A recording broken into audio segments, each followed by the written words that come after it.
so let's play some X4, or at least I'll play some X4 and you'll watch me play it. So, if you're not familiar with X4, X4 is basically a fly around and do whatever you want type game. It's mainly focused on business type stuff. Like you can be a freighter captain or a pirate or build your own space station type stuff, build a big commercial empire. You can build a military empire too eventually. Takes a lot of time though. But basically this is a game where it's very much a sandbox game, and there's little storylines here and there, but for the most part it's do whatever you want. And a group of people came out with a Star Wars mod a couple of years back, and they've been working on it, and it's gotten better and better. They haven't updated in a while because X4 was updated earlier this year, and they haven't got a newer update for the Interworlds mod, the Star Wars Interworlds mod. But that's fine because the current version is perfectly fine as far as I'm concerned. Maybe little bugs here and there, but for the most part it's pretty good, and I really enjoy it. So, not enough space. Thank you very much for the Prime sub. Much appreciated, and happy Saturday. Okay, so having said that, so and the Star Wars mod is basically the same idea as what X4 is. The main difference is it's a complete conversion, a total conversion mod to Star Wars. This is not the X4 map. This is actually the galaxy of Star Wars, and it's not the whole thing right now because you actually have to fly around and discover different things. Like we haven't been down here yet, but these start out here, I think, at the beginning. The blue is the New Republic. Oh yeah, time frame. This game takes place, or this mod takes place after the Battle of Endor, so after Return of the Jedi, and prior to the newer movies. So it's all the tech. You know, you're not going to see any of the tech from the newer movies. It's all, you know, Return of the Jedi type stuff. Okay, so having said that, then again, if you want, when you start the game, or when you start the mod, you have choices on how you want to start. There's like a custom start. You can do whatever you want. There's little, you know, you're an TIE fighter pilot, or you're a smuggler or something like that, and you start off with, you know, a little rinky-dink ship, and you fly around and you can start from there. What did I start with? I don't remember. It's been a while since we started playing this version, or this run through, but we started being aligned with the CSA. I guess I'll bring up the factions so you can see. So these are all the factions currently that we're aware of. I think it's most of them in the game currently. We found something out here. Yeah, they found something out there. White numbers good, red numbers bad. And depending on how bad the numbers are, it determines how they react to you. So like the Galactic Empire is still around because, believe it or not, the Battle of Endor did not end the Empire. If you're not familiar with the Star Wars mythology, the Empire was around for a long time after that. But again, as the numbers get, I think it's -10 is the big one. And if you can affect the numbers, whether they're positive, negative, depending on how you relate to those factions. So if you do a lot of trade with a faction, it helps your relations with them, and it slowly goes up. And if you do bad things to them, it slowly goes down. Although, depending on where what storyline you choose to start with affects your starting settings. Like in this case, I started with the CSA, the Corporate Sector Authority. Why? Just to be different, because they're in a different part of the galaxy. They're in the northeastern part for the most part. And if you've seen, actually, we talked about this last week too. If you've seen the Andor series on Disney Plus, Andor is one of the characters from Rogue One, Star Wars Rogue One, and the story they did on Disney Plus is basically how he became who he is in Rogue One. And it takes place primarily in the Corporate Sector Authority, which is totally accidental, because I think I started this run about the same time as the Andor series came out, and you know, we're watching it, and it's like they mentioned the Corporate Sector Authority, and I went, that sounds familiar. And next time I played this, I go, oh, what do you know? It's the same people. So, are they the good guys? No, they are not. They're very much like the Empire in a lot of respects. So, but anyway, So again, you want the positive numbers, and as the numbers go up, it opens more. It basically affects your dealings with that faction, and opens up more stuff for them, like access to their military equipment, such as ships and certain types of modules you can get for space stations. Hey, Fanny, welcome back. Why are the Empires always bad guys? Because that's the way they go. So anyway, and because we started with the Corporate Sector Authority, it just so happens that the Corporate CSA do not get along with the Independent Commerce Guild. So that's what the negative 29 comes through from. And basically, you start out, basically, because we're aligned with them, we're automatically at war with them. Stuff. Can you make it better over time if you're lucky? If you work really hard at it, but I don't see a point to it. But you can always, work up your relations with other factions. Like I'm working on the Mandalorian Death Watch, which is your typical Mandalorians. And then, again, as your reputation goes up with some factions, they'll start going down with others because they don't like each other. Like the Empire, I think this used to be 0 or pretty close to it. But I've been kind of dealing with the New Republic down here, NRL. So we're at plus 10 there. And because I think Hello, we're everyone. a little bit more friendly with them, my name is Empire Veronica like and welcome to Gimpy's Twitch channel. If you are enjoying what you are watching, please click the follow button in the lower right corner of the video screen. That way you will be notified by Twitch when Gimpy goes live. You can also find Gimpy on YouTube, where he posts previous episodes and highlights of the stream. Just scroll down under the video screen and click the YouTube button in the About section. Then click the subscribe button to follow. Also, please remember that YouTube wants you to like and comment on his videos. Thanks. Yep, thank you, and once again, happy Saturday. So as you can see, all the different factions out there, New Republic and the Rebel Alliance. Why are they separated? I don't know, but they are. I've got Naboo, Mon Calamari shipyards. Of course, there's all the Mandalorians. Got the Hutts. Oh, sorry, are the Cartel and the Pirates. I don't know why the Pirates don't hate us, but the Cartel does. That's the way it is. And of course, all this other stuff. So, anyway, so there's the factions and stuff. So what have we been doing? Keep in mind, this is not a game I started last week. This is a game I actually started months ago. I haven't played it in months either, but this is a game I actually started months ago. And again, working with CSA. And we currently have... We have 5 space stations, and then just yesterday... Something hit us. What hit us? Hate that noise. That means bad things sometimes. Dum-dum. Anyway, as I was saying, so we have 5 space stations and a fleet led by a Venator. Am I here yet? Oh no, sorry, we're not... can't really see it. It's in a different spot. I forgot I'm currently over in Mandalorian space. I was up here buying some modules and stuff for our space stations. Anyway, you can buy ships from different things, and you have different size ships. They're small, medium, large, and extra large. Extra large are like Star Destroyer type stuff. Smalls, fighters, and everything in between are the other size. There's no Super Star Destroyer yet. Are they working on one? They'd like to. The problem is the size of Super Star Destroyers really screws with things in this game, because this game is tries to be very I want to say realistic in sizes, so that you get the real sense of scale when you step outside these ships and stuff. You go, wow, those are really big. And Super Star Destroyers are huge. They're bigger than anything else in this game by a long shot. So, and we can give it an example. I'll give an example of that with the space station here in a second. But anyway, so you go to space. There's different stations out here, faction related. So these are Mandalorians, and these are their large ships. They only have one ship, I think, the Praetorian. I think this is the only one large ship here that's specific to the Mandalorians. I think, maybe. It's called a frigate, but it's a large ship. Yeah, there's nothing special here for the Mandalorians. I think this might be it.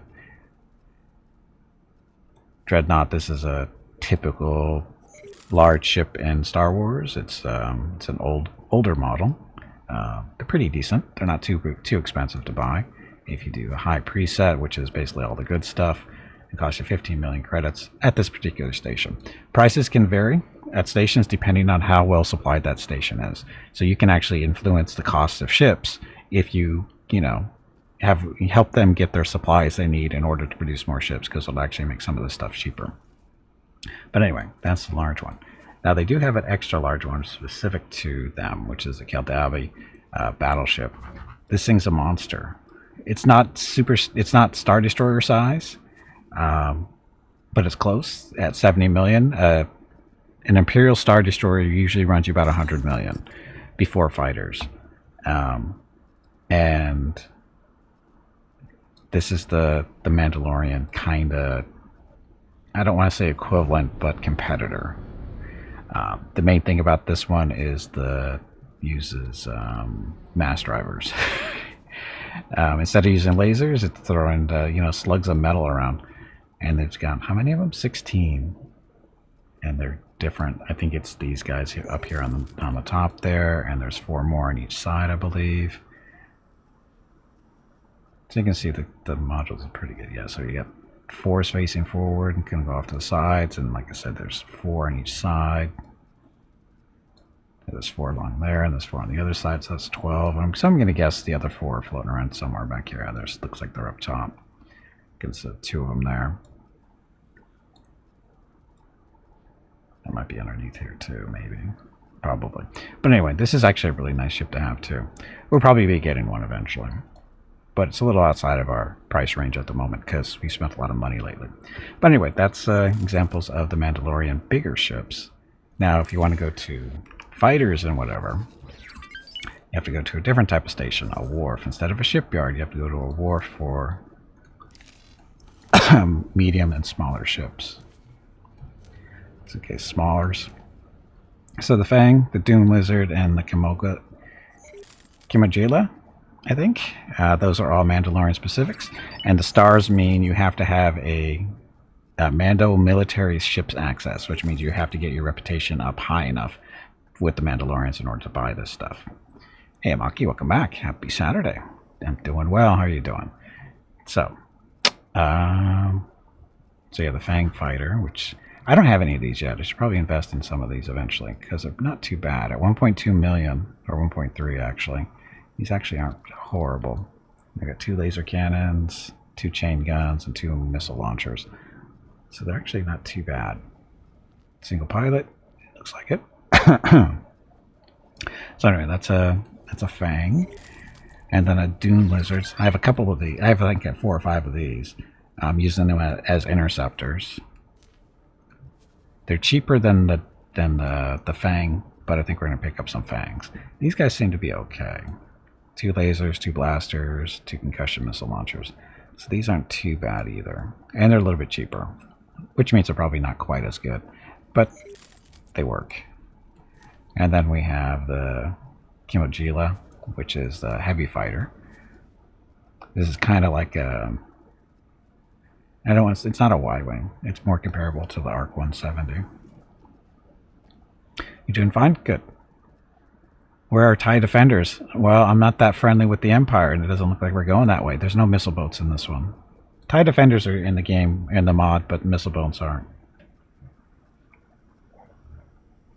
Not that missile boats wouldn't be totally overpowered in this game at all. Missiles are strong in this game. Missiles are very strong in this game. But anyway, this is a heavy fighter. He's got 2 ion cannons, 2 chain guns, and 1 proton torpedo launcher. Is that a big torpedo or is that a small torpedo? That is a medium-sized torpedo, so that's a decent-sized torpedo for them to use. I don't have any of these yet either. Why? Because I have ARC 170s, which aren't actually... The ARC 170s are a slightly different role because ARCs don't have the big torpedo launcher like this thing does. And this thing technically has more guns because the ARC only has the 2 big cannons on the wings and a turret up top. Well, everything on this is forward facing, which isn't bad, but we have to take a look at these guys, see what they do and how they do in combat. But it doesn't have any turrets. Anyway, so there's the Mandalorian fighters. Now, as far as what we're actually flying around in, We bought these from the CSA because that's who we're technically friends with first. Now they basically have the same ships as the Republic. Large size stuff, got Acclimator 2. Oh, actually no, the New Republic doesn't have these. There's two Acclimators. There's the 1 and the 2. The 1 is basically a cargo ship, and the 2 is more of a combat ship. This is definitely the stronger of the 2. It's got more guns, that kind of stuff. It just doesn't carry as much stuff.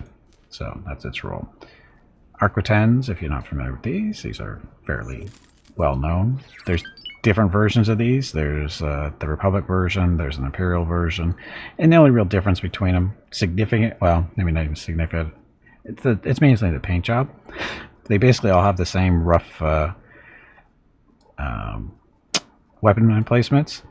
They may differ here and there by a little bit, but the main difference is going to be what specific weapons are available for those spots, because the weapons can vary based on the actual faction you're working with.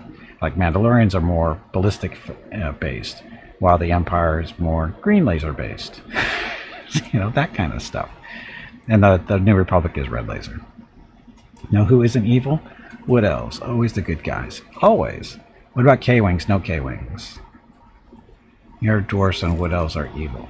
No, that's not how it works. If you're a dwarf, then you've got an issue, because you're a dwarf. Anyway, Dreadnought, we already look at that. Nebula and Stars. These guys, this particular chassis has a bunch of different roles in this game. They've got a warship, which is this one. There's a freighter, and then there's also a builder ship, which you need in order to build stations.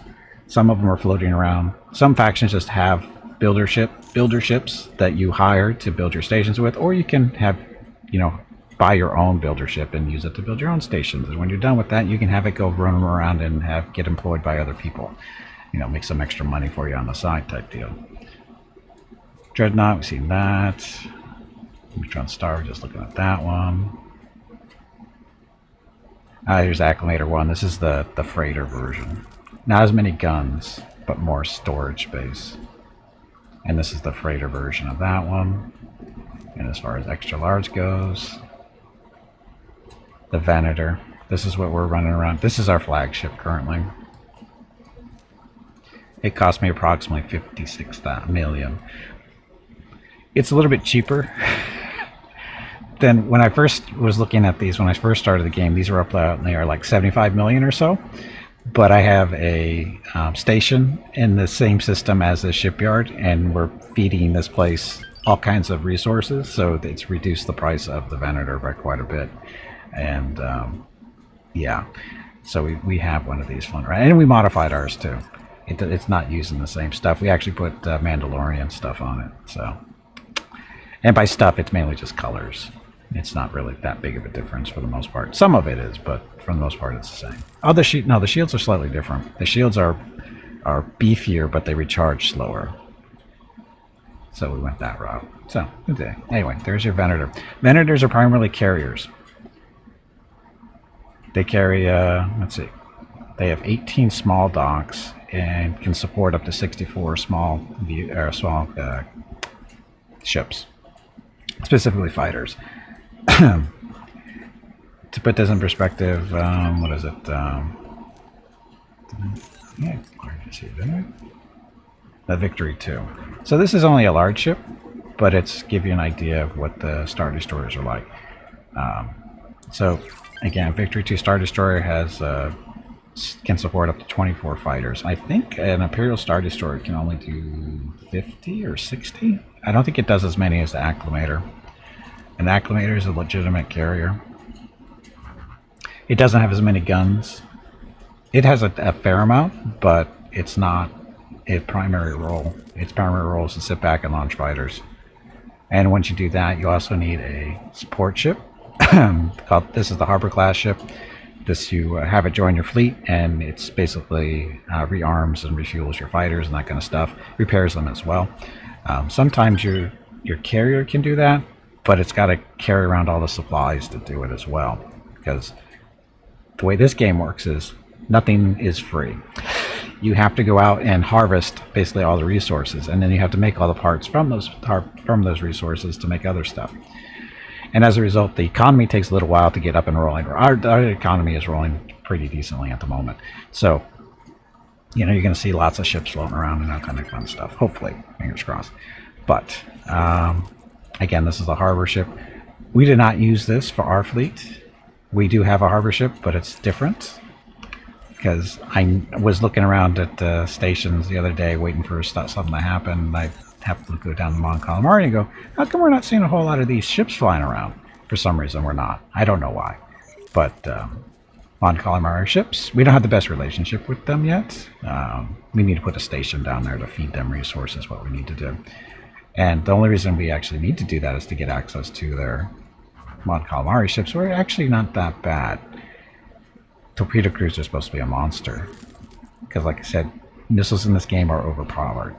And a ship that fires lots of missiles, like this thing does, will be pretty strong. But anyway, that's what they look like. And the extra large stuff. This is the Reef Home. This is their biggest ship. And stripped down is 29 million. And so it's got 40 small ship capacity. So that's the...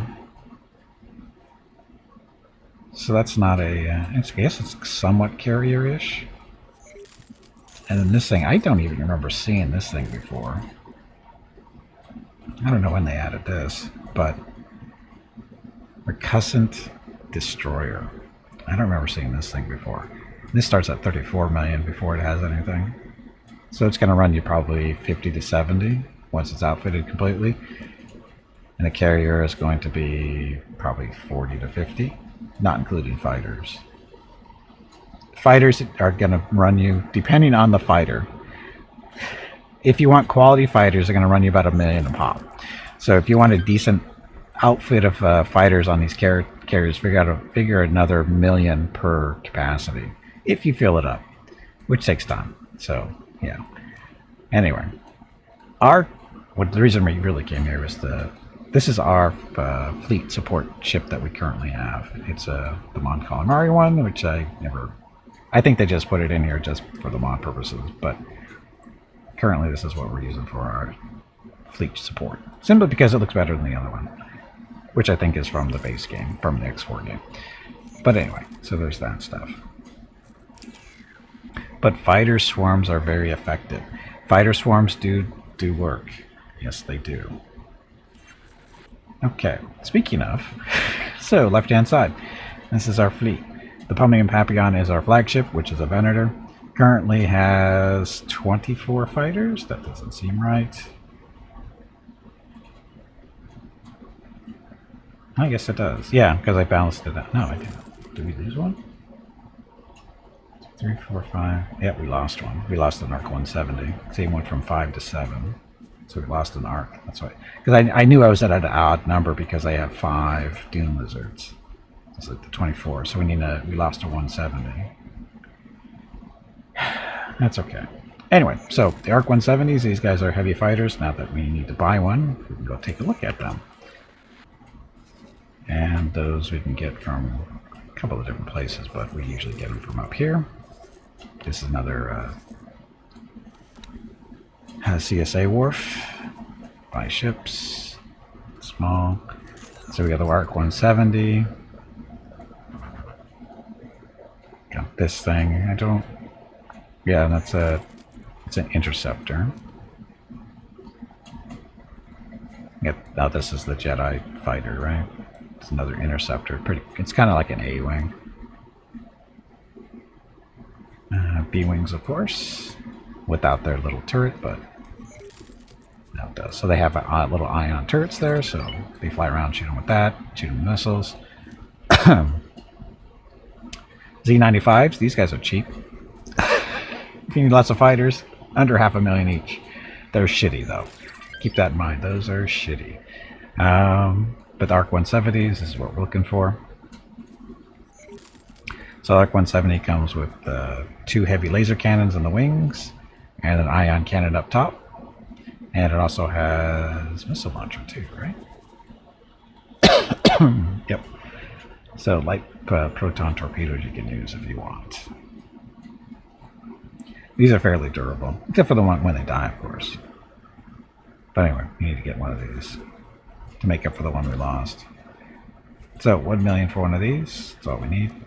How long would that take? 2.5 minutes for it to build. Then we'll send it down to the fleet and go from there. Okay, so while that's building, so we'll have 25 fighters because we have an odd number of dune lizards. The Arc 170s they're set up to intercept, which means they will go after any hostile fighters. We don't want them doing that. We want them set to attack for now. So they'll go after our primary targets. And the beta is basically interception, so they'll go after any smaller ships, basically, after the fighters. This one's on Mandalore because this is my personal taxi. And then we have 8 B-Wings. 4 from the CSA, which are Republic versions, and then the other ones are Mandalorian versions. What's the difference? The model. I don't think there's any real difference between them. They're basically two laser cannons, an ion cannon, 2 missile launchers. So that's what they do. Oh, and then we have a Crusader. This is a Mandalorian Corvette, basically, which we can actually see over here. So the Crusader, it's actually pretty decent. It's probably the best of the Corvette size ships. That's a Crusader. Why is it the best? Mainly because it's got so many guns on it.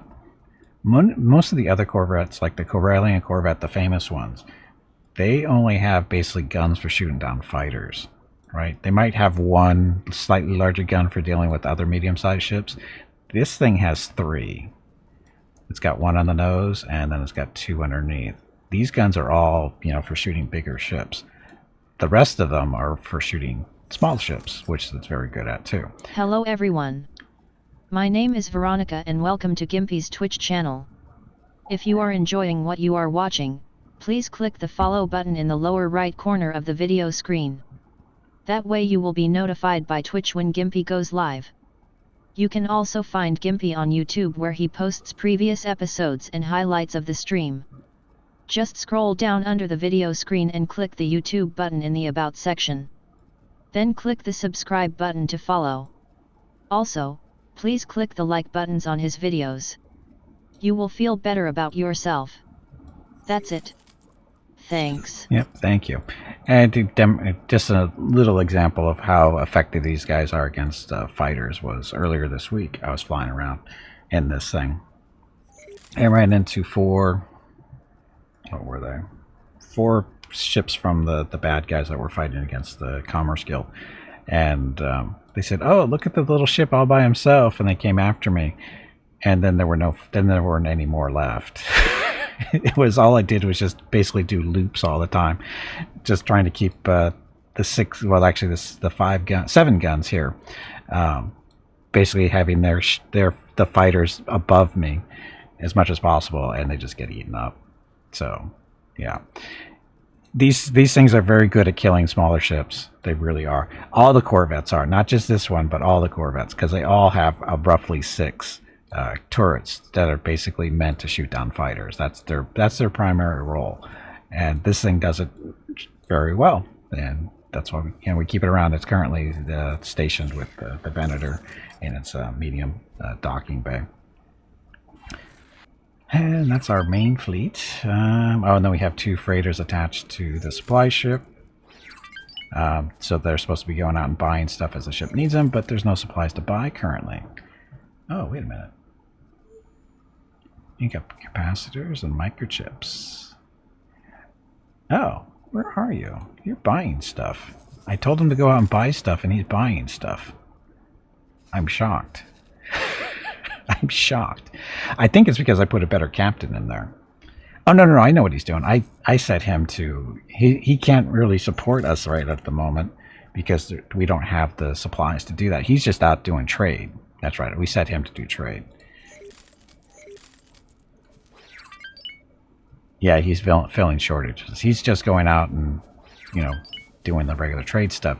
The reason for this is to get the captain's skill up to another star. So as they level up, basically, they get more options to what they can do, and they get better at what they do. So that's what he's currently doing. And that's a nice little segue.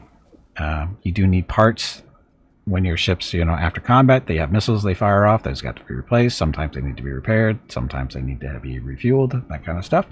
And how do you do that?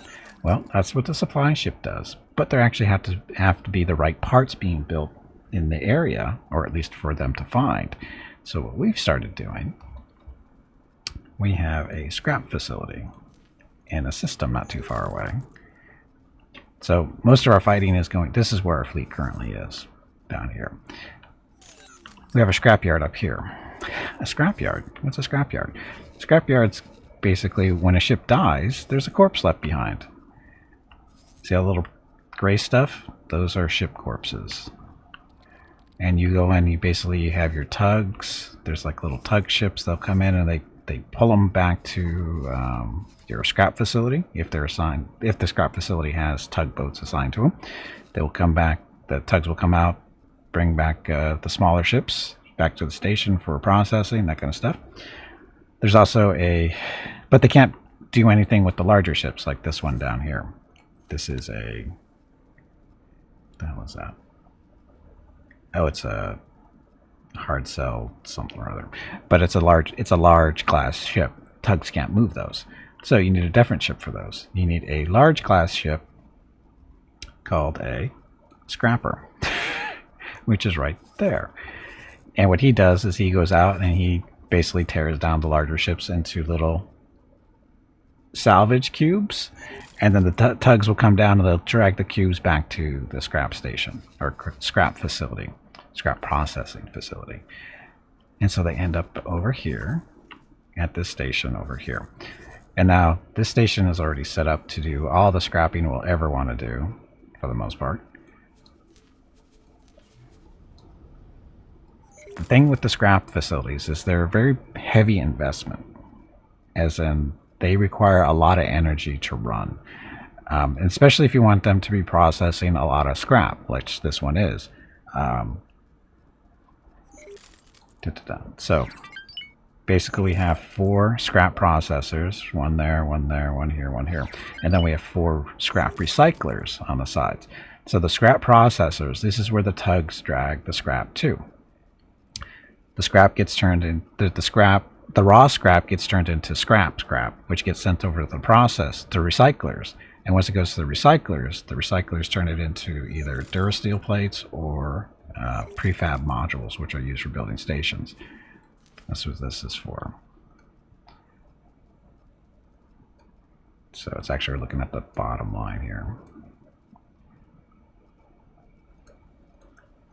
Yes, good.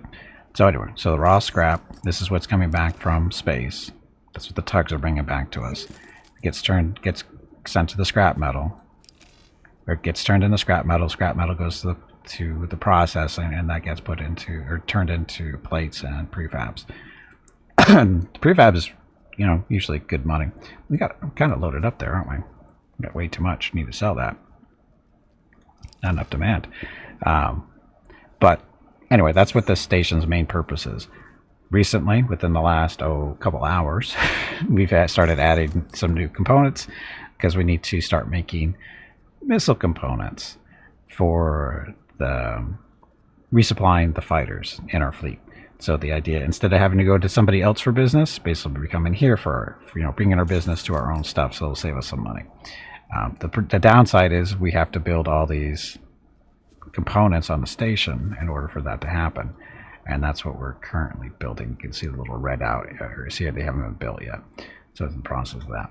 And then what are these things? These are all our solar panels. These are what's powering all the scrap stuff, which eats up a lot of power. For example, so we currently are in the process of building our 36. Well, we've built 32 or 36 energy cells. It's basically solar panels. 36 is a lot. Usually on the other stations we have 2. But these things, we're producing 1 million per hour, right? When we're producing 1 million per hour, consumption is almost 1 million per hour, 960. That's before the new stuff is being built too. So it eats up a lot of power. And again, in comparison to the other stations, it's stupid. Like, I think Cantonica is our biggest station, I think, as far as what it's doing. Not a whole lot, but in comparison, it's got a whole whopping 2, solar panels there, because the energy cell. Those 2 panels are producing 63,000 per hour. Our consumption is only 27. So the regular, stuff for producing is just very low compared to processing that scrap. And I think most of the reason is because what the scrap actually produces, the Durasteel and the prefab modules are used for construction of ships and stations. And they're very needed materials, especially the prefab modules. There's not a whole lot of production of that stuff around. Typically, you have to go searching for it. So anyway, that's why we're sitting here for. We're buying some modules, so we're all set there. There's our timer for our stuff to get, for our one module to get built. So 4.5 minutes left for that one. And then they're like 20 minutes each, I think, to build. And yes, that's real time. And then we have to build the rest of the stuff. So anyway, that. Okay, I think that's it for now. I think that's it. Now we can go have some fun, maybe. I was asked to drop my cargo. No, you weren't.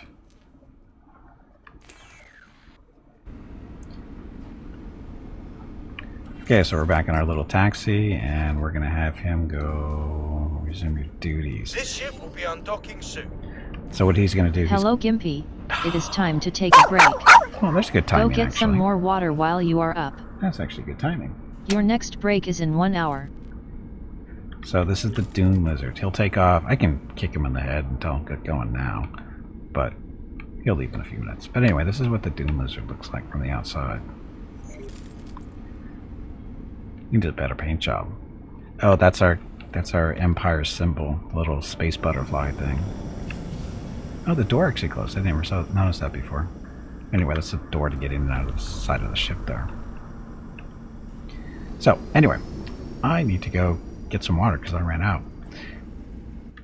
So I'm going to get up, stretch my legs, get some water and that kind of thing. I'll be back in a few minutes. Thank you all very much for watching. Enjoy the dog video.